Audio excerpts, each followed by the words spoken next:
So last time we read, we met the very suspicious character Mr. Sunder, who perhaps is working alongside Madame Verdigris, who gave the very dubious information that John, Lily's father, had got himself into a lot of debt and that they were now going to have to sell the house and all the mechanicals that go with it so that they can survive. Let's find out whether it continues. Chapter 8. That afternoon in the village, everything was quiet. Snow had been falling all day, and thick drifts of it muffled the streets. Robert only had one visitor at Townsend's, Mrs. Chivers, an old woman from the village with selective deafness, who traipsed through the knee-deep powder in her winter woolens, carrying her mechanical canary and its tiny, unique winding key. It had stopped working and no longer chirped. Robert examined it, and she pouted and scrunched up her wrinkled face like a paper bag when he explained that it would be a couple of days before he or his da could make the repairs, because parts were not arriving owing to the bad weather. Later, while Thaddeus busied himself in the workshop, Robert got on with the accounts. Adding the lines of numbers in the book required every ounce of his concentration, and the hours drifted past in a sea of ticks, until, before he knew it, the November light was fading. When the row of clocks in their cases chimed out 4, he closed the ledger and reached out for the oil lamp on the edge of the counter. Removing the glass chimney, he struck a match and held it to the wick, then replaced the glass and watched the flame's amber tones fill the room, scattering shadows between the clock faces. A movement caught his eye. A thin, odd-looking man, his eyes hidden by the brim of his stovepipe hat, stood silhouetted in the doorway. The chime of the clocks must have masked his entrance, for Robert had not heard the bell, and he could have sworn the fellow hadn't been there a moment before.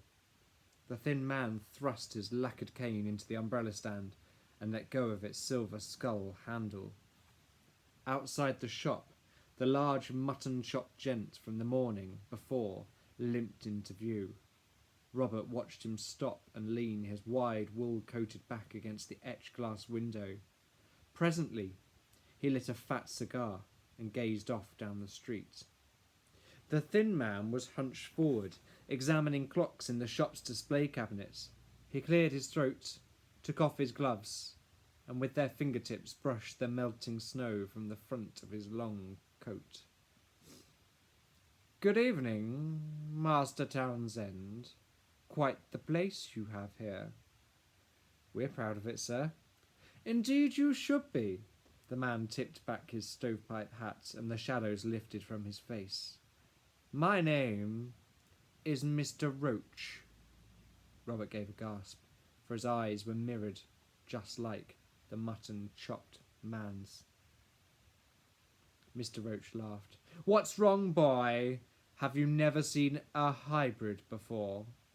No, I mean, only your colleague outside." Robert shook his head and involuntarily put a hand up to touch his own cheek. "What happened to you?" "Nosy, aren't you?" Mr. Roach's lidless eyes didn't blink. The 2 silver lenses trapped the room in their surface, unflinching. "My colleague and I were blinded in combat. Our master repaired us." "Oh." Robert felt hairs rise on the back of his neck. Mr. Roach leered at him. "If you think we look bad, you should have seen the enemy combatant." Why? What happened to him?" "Let's just say he lost his head." Robert gulped, and Mr. Roach laughed. "Of course, we wouldn't even be fighting wars if mechs could do the job.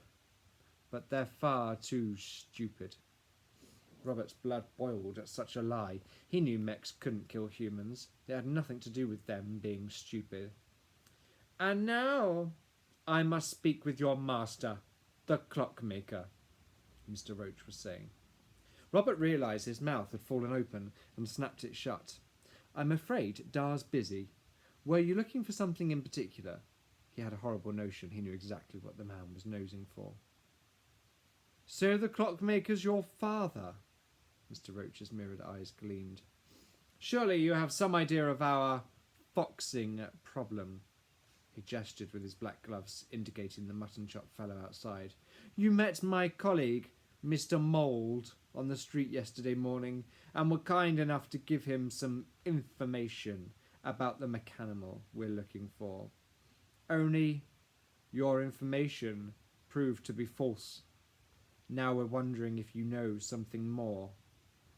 Are you from the police? Exactly so, boy. Mr. Roach gave a parrying smile, though his eyes remained cold.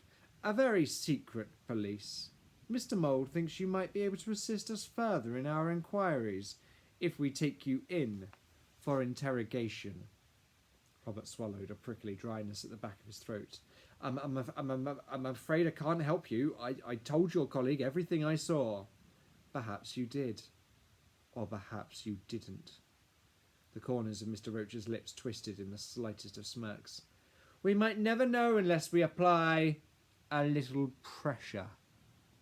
He picked up Mrs. Shiver's mechanical canary from the counter and tapped its face with his long, bony finger. Mr. Mould has a most singular way of dealing with those who refuse to cooperate with our inquiries.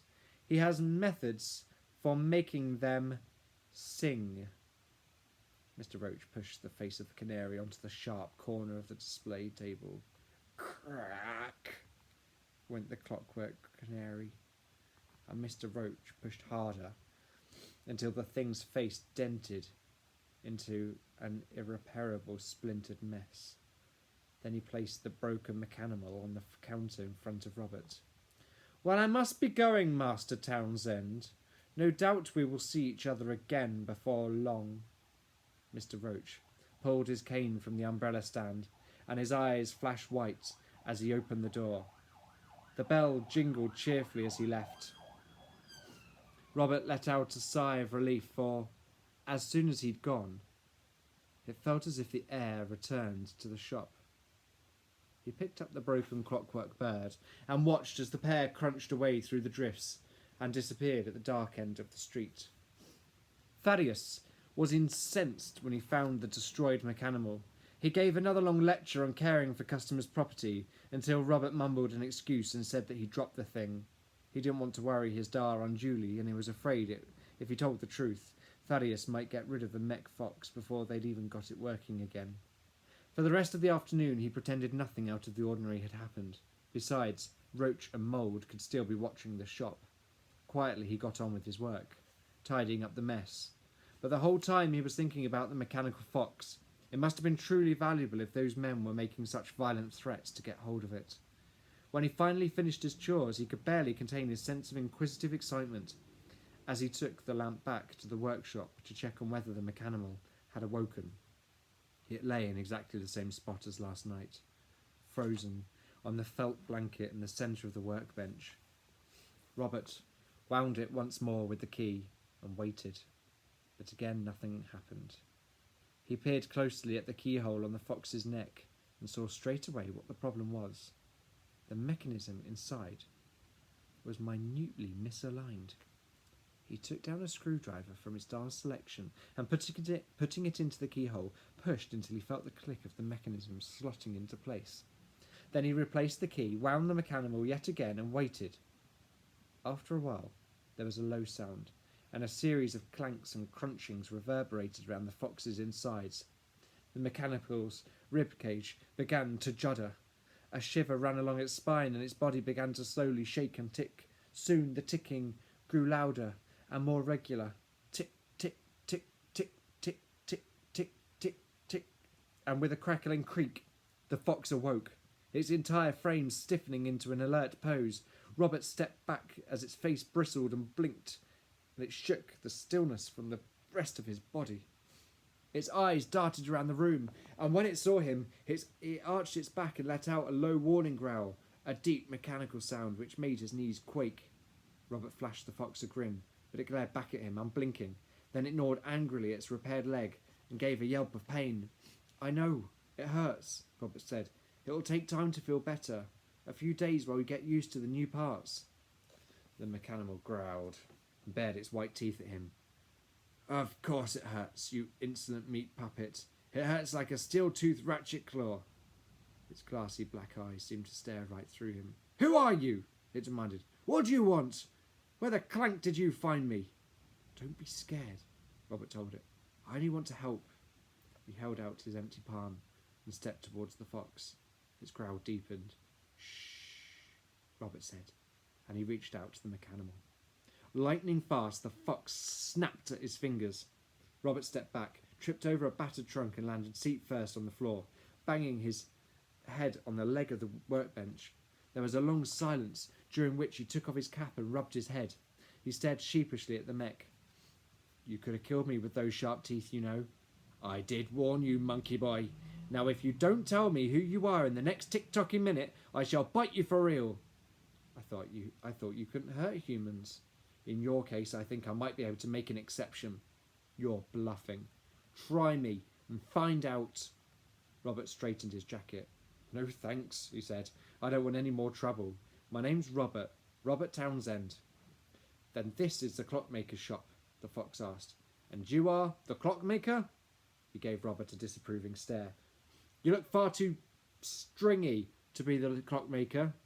I'm his apprentice. Oh, I see. I suppose you would be.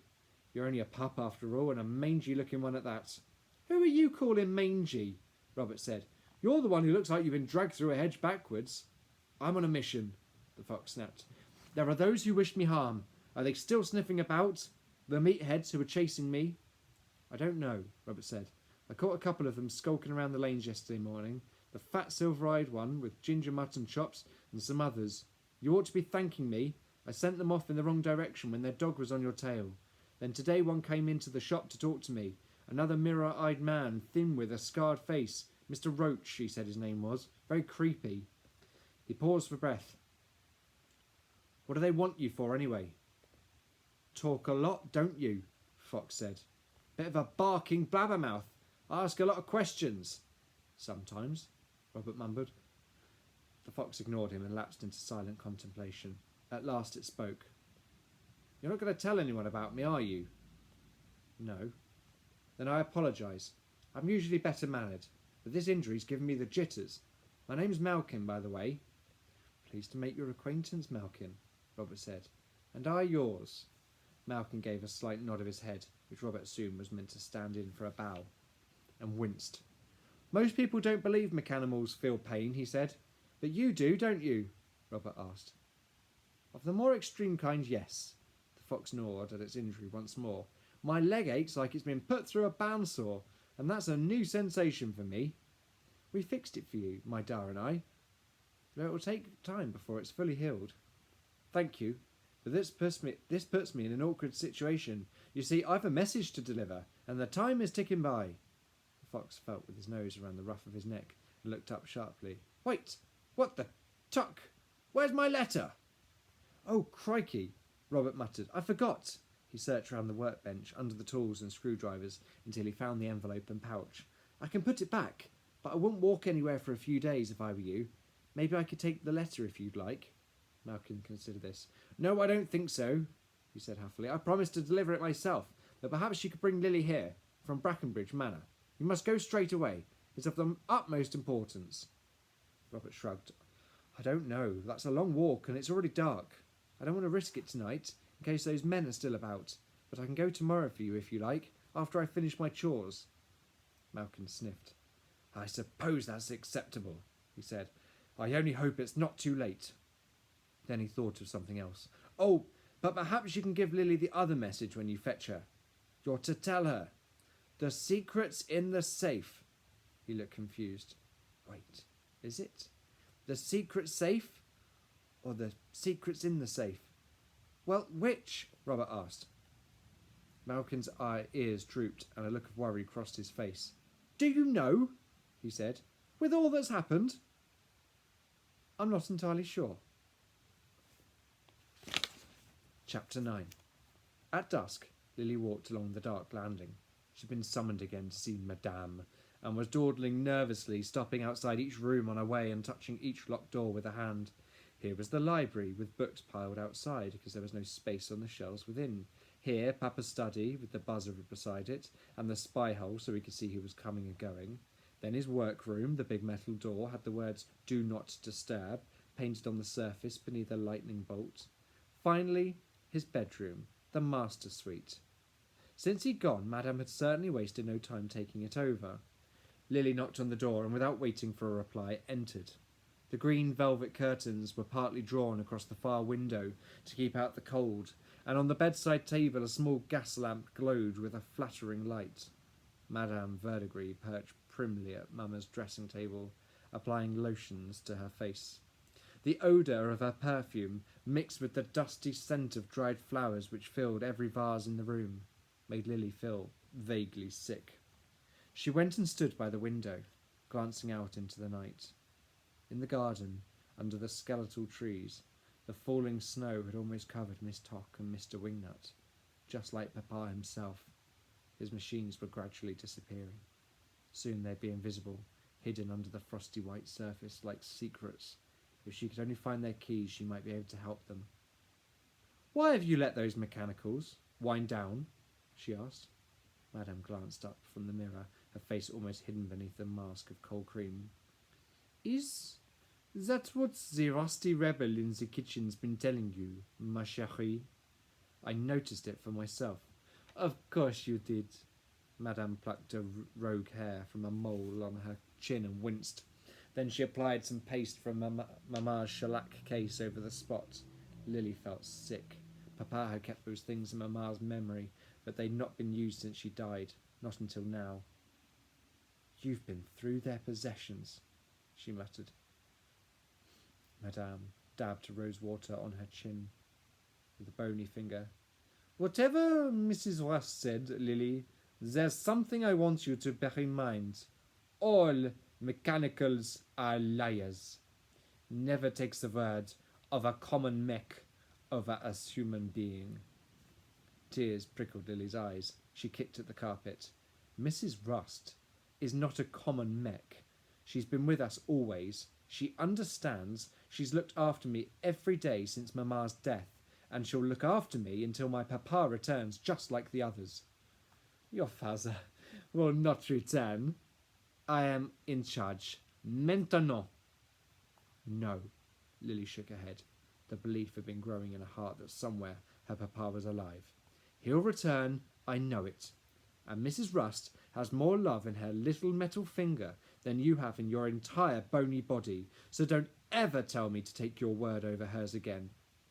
Have you quite finished? Asseyez-vous. Sit down with me." Madame patted the velvet seat beside her. Lily sniffed and blew her nose on her sleeve. "I'm perfectly fine here, thank you." She folded her arms across her chest. "As you prefer." Madame took up a washcloth and began wiping the ghostly white cream from her face. "But I wish you wouldn't question my decisions. You know, I was the one who suggested your father send you to Miss Grimshaw's academy. I thought it would do you good. Though, frankly, I see scant evidence of that." With a last flick of the washcloth, she cleaned a hint of coal from her eyebrows. Lily noticed that they were plucked unevenly, and their opposing angles made her look like she wore two expressions at once. "You could at least try to behave in a way that would make your father proud." Madame stood and indicated the seat in front of the mirror. "Now, s'il vous plaît, let me tidy you up." Lily lingered by the window, then did as she was told. "I have been considering our situation."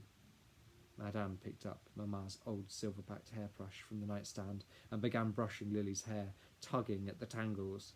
Lily winced and gritted her teeth as Madame hacked at a particularly trying knot with the hairbrush. "You are no longer a young lady of means," Madame said. "Plus, we've no money to speak of. If we were men here, we'd be obliged to sell Mrs. Rust and the other mechanicals." "Please," Lily sobbed, "you can't. They barely function. They're all wound down. The other day, Mrs. Rust poured engine oil in my soup instead of cream. Anyone would think she wanted to poison me." Madame took some hairpins from a glass pot and pricked at Lily's head with them. "No. Once mechanicals get like that, one is constantly buying upgrades. And malheureusement, Lily, We cannot afford the pots. Lily shook her hand away. I don't care, she said. Mrs. Rust is staying. They all are. Désolé. But we have no choice. The housekeeper stuck in another hairpin, scraping it against Lily's scalp. Unless you know of something of superior value, an invention of your papa's we might sell, a perpetual motion machine, for example. Her piercing eyes watched Lily in the mirror, and she gave a vicious tug on a strand of unruly hair. I don't know what you mean. I don't know what that is. The woman had too many questions. It felt as if she was poking around in her insides. Lily tried to blink back her tears, but they rolled down her cheeks. Don't get upset, ma chérie, Madame cooed. If we want to save Mrs. Rust and the house, then we need to discuss these things like adults. There, c'est fini. She inserted a last hairpin and stood back to take a look at her creation. Oh, c'est magnifique, don't you think? Lily regarded her tower of pinned hair in the mirror. It looked not unlike the terrible hair monstrosities the girls in her class were so fond of. It's a mess, she said. Like everything else.